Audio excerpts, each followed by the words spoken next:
So we got a compressor swap out today, and stay tuned because it's not going to go as expected. Believe it or not, I was the technician that diagnosed this, and when I was originally here, it was about a week or two ago, I found that there was a short on the compressor. But today was a little bit different because today I'm finding that it has an open winding.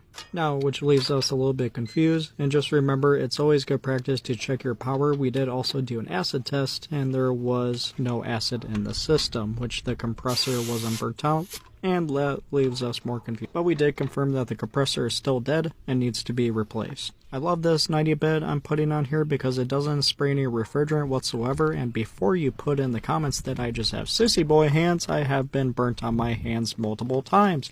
And why not work smarter than harder? Especially since it still gets the job done just right, and you don't lose the customer any refrigerant whatsoever, especially if you're putting gauges on every single year. Anyways, back to the video. I noticed a cute family of mice. Unfortunately, they were dead, but they had to go because I don't want to be covered in mouse guts.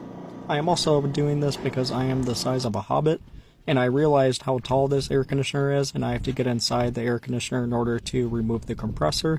So that's going to be a lot of leaning over the top. Putting the hot tank in the cold water bucket really helps speed up the recovery process. Now I can finally take the Schrader cores out. I invested in way too much money into Milwaukee Packout, but I turned one of them into a brazing kit. Yes, I braze with nitrogen. I also do nitrogen sweeping to try to get as much liquid out of the system that I can, so that I don't have flames shooting on my face, but it might happen either way, so what can you do?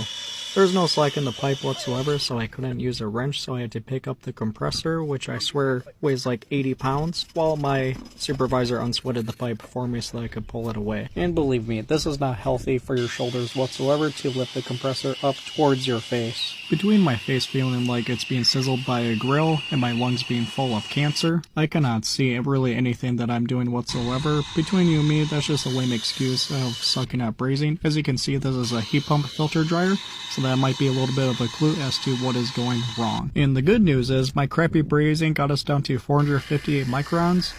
You guys might not be able to hear this, but there's a lot of static electricity noises going on, and it's freaking me out.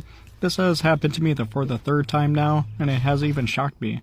At this point, I am already diagnosed that it is a bad TXV, since it does work in heat pump mode but not in the cooling mode, so we're able to shock the bulb inside and the system started to work and cool. So follow for part 2 to see the TXV